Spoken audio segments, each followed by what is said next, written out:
Mangwanani Malelepo Vukenjani, Klekwas Vanave Africa. Welcome to Africa Good Morning, the news and current affairs show bringing you everything you need to know happening on the African continent and beyond. Let's have a look at some of the stories we'll be having a look at, keeping in mind that Arrie Hougaard will also join us with the South Africa report from Cape Town. Deadly flooding in Angola leaves dozens dead as rains batter Luanda and Benguela. Oil slides under $100 as Trump announces temporary ceasefire with Iran. Madagascar declares nationwide emergency amid fuel shortages.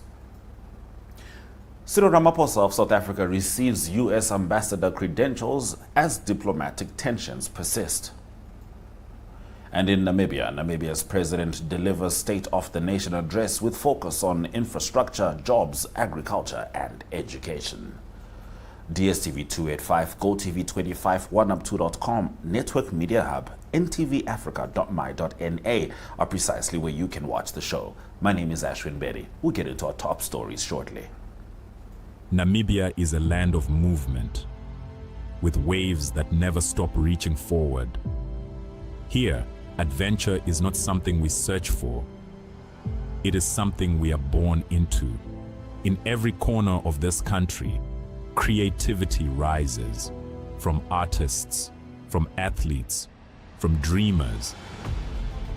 And when the world comes to explore Namibia, they discover something extraordinary. Because when sport moves people, creativity moves ideas, and tourism moves the world toward us. Something powerful happens. A platform where movement meets imagination, where industries connect, where opportunity grows, where Namibia's next chapter begins. Welcome to the Creative Sport Tourism Expo. Exhibit, partner, experience. Creative Sport Tourism.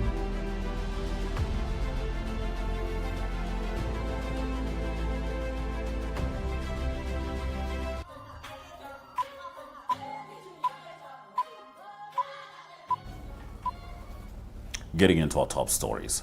Dozens of people have lost their lives after heavy rains triggered severe flooding across Angola, with the capital Luanda and other regions heavily affected. Emergency services reported around 39 deaths in Luanda and Benguela, while more than 51,000 people have been impacted. The floods caused widespread destruction, damaging thousands of homes and critical infrastructure, including roads and bridges, while trees and electric poles were knocked down. A bridge pillar collapse on the Halo River disrupted traffic between Benguela and Huambo provinces. President João Lourenço mourned the victims, describing the situation as a race against the clock to rescue survivors and provide medical assistance. Now, authorities said 26 people died and 4 remain missing in Benguela, while Luanda recorded 13 deaths and 5 missing individuals. Local media reported 6 additional deaths in Kwanza Sul and Malanje provinces. Earlier updates indicated 15 deaths and mass displacement as well. The presidency stated homes were flooded or collapsed, roads cut off, and water systems damaged. The government pledged support through state agencies mobilized to respond. Now, yesterday, we touched on a development with regards to the ceasefire between the USA and Iran, and this has been the economic result. Oil prices dropped below $100 a barrel after US President Donald Trump said a 2-week ceasefire had been agreed with Iran, linked to reopening the Strait of Hormuz. Brent crude fell 17.47 to $91.80 US dollars, while WTI dropped $20.33 to 92.62, with European diesel prices also declining. The announcement followed a deadline warning Iran to reopen the strait or face attacks on civilian infrastructure. Trump described the agreement as a double-sided ceasefire. Iran said it would halt attacks if strikes against it stopped, and confirmed safe transit through the strait would be allowed for 2 weeks in coordination with its armed forces, according to Foreign Minister Abbas Arakachi. Excuse me. Now, a senior Iranian official said reopening could begin in a limited way ahead of talks in Pakistan. Analysts said oil supplies stranded behind the strait could be gradually released. However, uncertainty remains over whether the truce will lead to a long-term agreement, with markets continuing to reflect geopolitical risk tied to the Strait of Hormuz.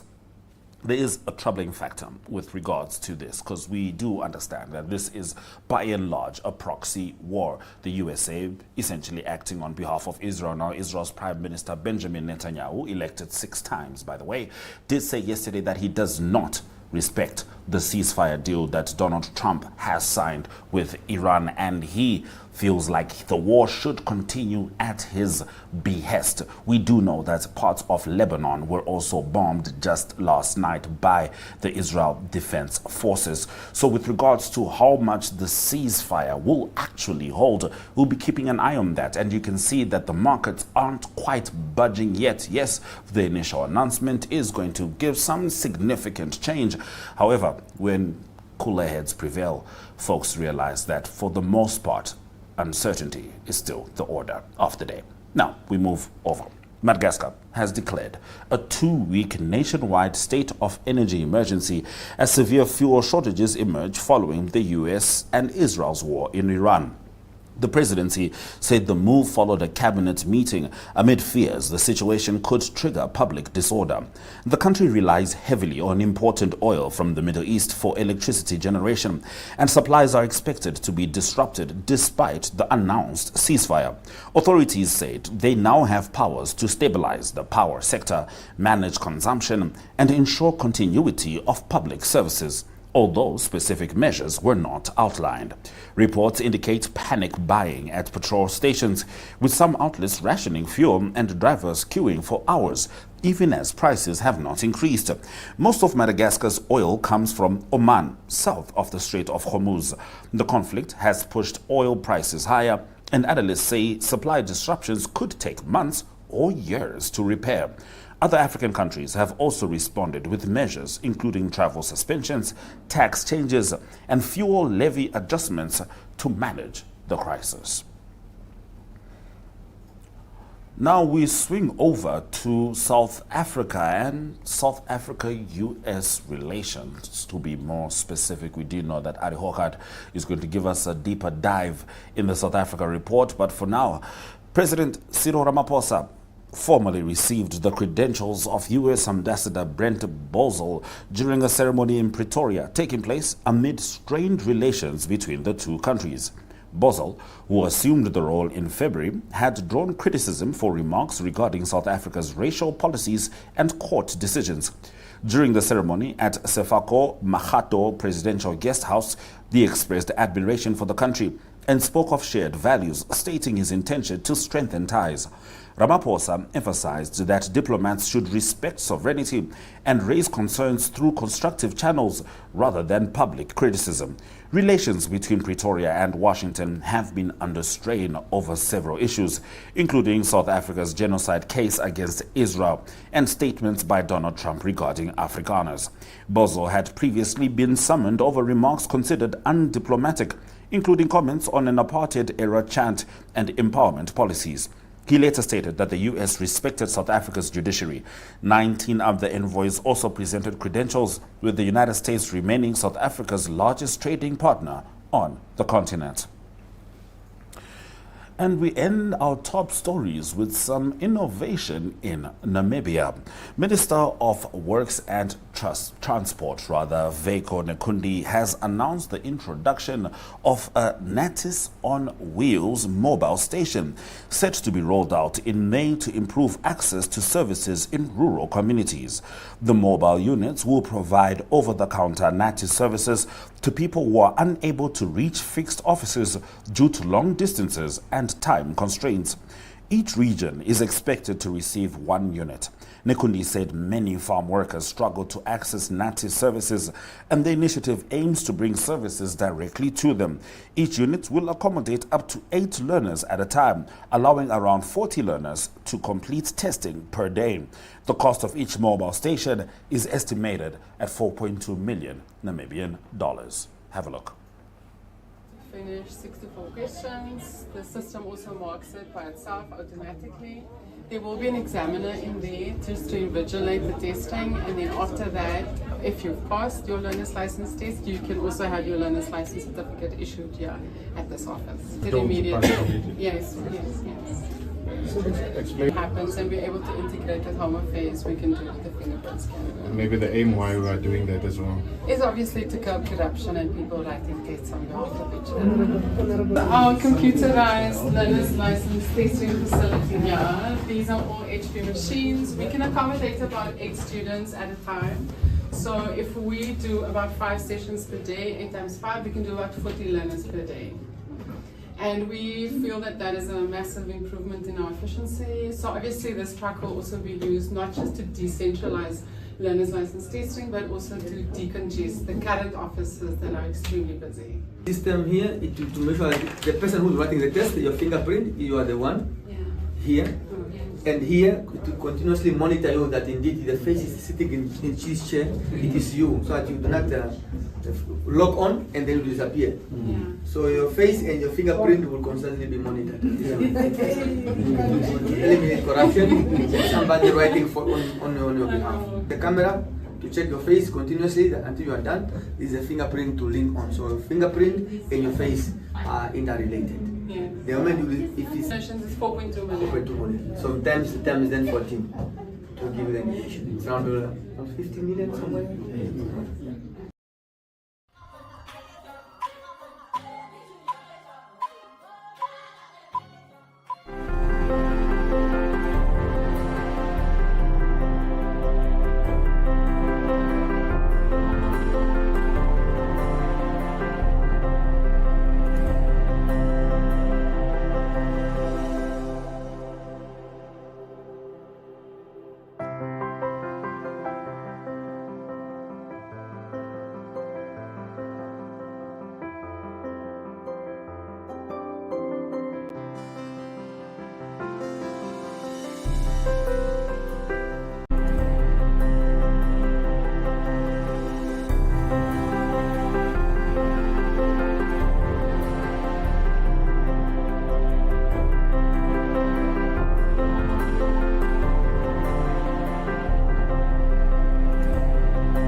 As promised, it's time for Arrie Hougaard to deliver the South Africa report. And in current affairs, President Cyril Ramaphosa welcomes the 2-week ceasefire between the USA and Iran. And also news with regards to a larger market share being taken by Chinese motor companies. Current news in South Africa is related to the Middle East still. That is still trending in South Africa. And South Africa, of course, also affected by what's happening in the Middle East. So also the rest of the world, specifically with the oil price and also diesel and petrol prices. President Cyril Ramaphosa, he said he welcomed the 2-week ceasefire that was announced in the Middle East between the United States, also Israel and Iran. And he calls for dialogue and also mediation, that is between the 3 parties, and also respect for international law. So South Africa goes back to 1979 with the relationship of Iran. It's an ally of South Africa, and it's a strategic and historic partnership. And it is also aligned, Iran and South Africa are also aligned in the BRICS framework, and that is economically. So what happened the past few days is also that the oil price that went down under the $100 per barrel, and that is after the ceasefire. And also it is the rand that strengthened against the US dollar. And so on Wednesday trading, late Wednesday trading, it was 16 rand and 46 cents that you will pay in rand for $1 US. Also continuing with current news in South Africa, it's related to automotives. It is new car sales, and it is Chinese car dealerships or car manufacturers that's still expanding 9 times to the pace of the overall market of 2025. So it's a big increase, and it's specifically the Chery and the Val brands that's collectively 17% of the passenger market, and it was just 3% of the passenger market in 2025. So it's also compared to low prices, compatible. It is 15 to 20% lower than competitors compared to Volkswagen, Toyota, and also Nissan. And the new market sales in South Africa, quite a few units that is sold annually in 2025. There were 422,000 new vehicles sold in South Africa, and 80,000 of them were Chinese manufactured, and it was just 9,000 in 2019 that was Chinese manufactured. So it's a big rise in that. Also, there was a car launch that is part of the Chery Group, that is the Omoda vehicle, and it is a new car that was launched. It's the C5 SHS. It's a hybrid model, so it's got the electric motor and also a petrol motor as well, and it is got lots of extras. It's with the Apple CarPlay and also Android Auto, and 7 airbags and a 360-degree cameras also. So it's quite a modern car, but it only retails for 479,000 South African rand. So that gives an indication of how competitive these cars are in the South African market. Then to close off the current news in South Africa, it's related to online gambling, and new figures that came out is that it's a big challenge in South African households at the moment, is specifically online betting. It is 85% of all betting that is going on, gambling that's going on in South Africa, online gambling. So the actual losses in 2025 for households was 52.3 billion South African rand. That is a huge number, and it is the net gambling outflow per family was 50 rand per family. That was in 2023, but now in 2025 it's up to 800 rand average, and specifically in the income group 8,000 rand a month to 15,000 rand a month monthly income, it is calculated that 41% of that income is lost to gambling. So it's a big problem in South Africa at the moment. So that is current news in South Africa. All right, and now Arrie will take us into the Masters kicking off, well, teeing off today to be more specific, as well as the PSL fixtures over the weekend. In sports news in South Africa, we're going to go to the golf course, also the PSL, that is soccer league in South Africa. We start off with the golf. It is a big tournament. It's the Masters, one of the highlights of the season, and only 3 South Africans playing in the men's Masters tournament this year at Augusta in Georgia. It is one of them is a previous winner, and that is Charles Schwartzel, and he will be teeing off at 2:26 on Thursday. He will play with Ryan Fox and also Mark Greiseman, and then also it is Ulrich Potgieter, and he will be playing in his second Masters. He will play with Rasmus Niergaard Petersen and also Jose Maria Olazabal from Spain. So nice for Ulrich Potgieter to meet Jose Maria Olazabal at the Masters and play with him. And then also it is Casey Jarvis that won the South African Open in Stellenbosch. He qualified through that win for the Masters, and he will play with Kurt Kutuyama. He's from the United States, and also Christoph Reitman of Norway. And that is the 3 South Africans then playing in the Masters in the 2026. Favorites for the tournament will be number 1 in the world, the Scotty Scheffler, also Bryson DeChambeau, John Rahm, and then also the defending champion, that is Rory McIlroy. So that's the Masters. That's from Thursday to Sunday, and hopefully a South African golfer, one of the 3, will do well in the tournament, and hopefully there's even a win. Going on to PSL soccer in South Africa, so it continues at the moment. It is Mamelodi Sundowns with 56 league points after 23 games. They're leading on the PSL log, and followed by Orlando Pirates on 54, quite close between them. And some of the games that's going to be played over the weekend is on Friday. It's Richards Bay that will play against Orlando Pirates, so important for them. It's a away game for Orlando Pirates. Important to keep the pressure on Mamelodi Sundowns. Mamelodi Sundowns will only play next week on the 15th of April and they will play against Polokwane City, an away game. Other games on the weekend, on Saturday, it's Golden Arrows against Durban City, and then also Chippa United against Polokwane City. And it is also on Sunday, Kaizer Chiefs. They will play at home against TS Galaxy. That will be in the FNB Johannesburg Stadium. That will be 3 p.m. and that is on Sunday.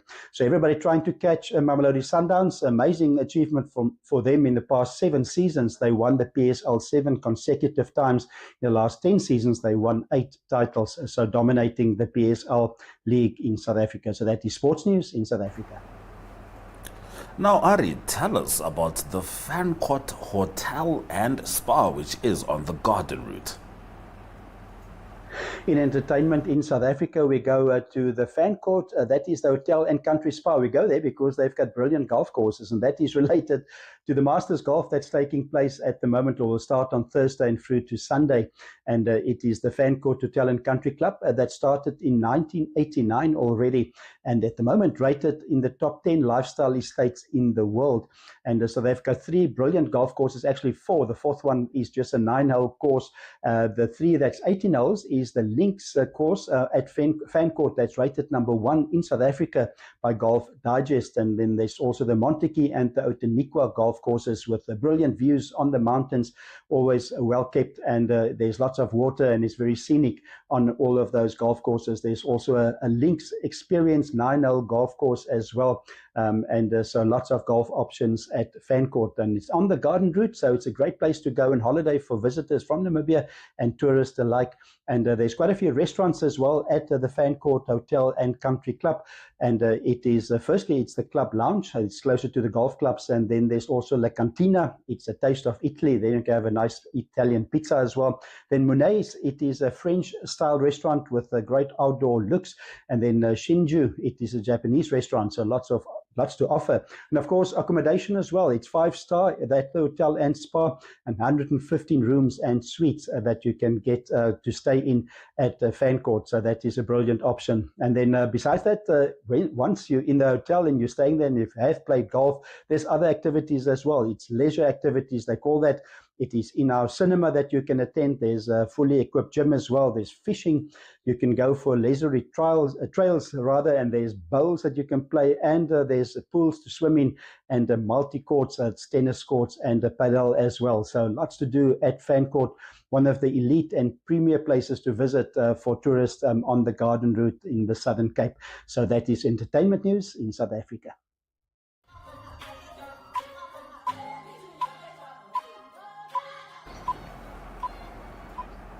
All right, as we close off the show, we get into Namibia's State of the Nation address, which was delivered yesterday.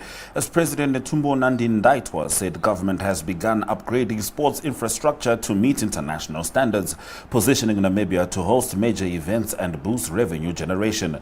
She noted that 121 sites for community sports facilities have been identified, with designs for the first 28 already completed. She added that construction responsibilities have been decentralized in regional governments to fast-track delivery, with several regions already commencing planning and groundbreaking activities. In a State of the Nation address, she announced that the Youth Development Fund has approved 211 youth-led projects with a combined investment of 63.1 million Namibian dollars, expected to create 898 jobs nationwide. She further stated that 82 micro, small and medium enterprises across all 14 regions have received support through the Equipment Aid Scheme, equally benefiting 42 men and 42 women. Namibia's agriculture sector is showing growth, with exports reaching 2 billion Namibian dollars, table grapes accounting for 62% and tomatoes 14%, while white maize production rose to 69,541 tons, covering 31% of national consumption. She added that livestock supports about 70% of livelihoods, providing over 45,000 jobs in primary production and 12 12,000 technical roles with continued government support through subsidized input services and disease control. She also announced that 663 million Namibian dollars has been allocated to support a fully subsidized higher education funding model covering registration and tuition fees for eligible undergraduate students across public and private institutions, as well as vocational training centers. Thank you for joining us on DSTV 285, GOTV 25, 1up2.com, Network Media Hub, and NTVAFRIKA.MY.NA. Africa Good Morning returns same time, same place tomorrow. Swera Jakaraka.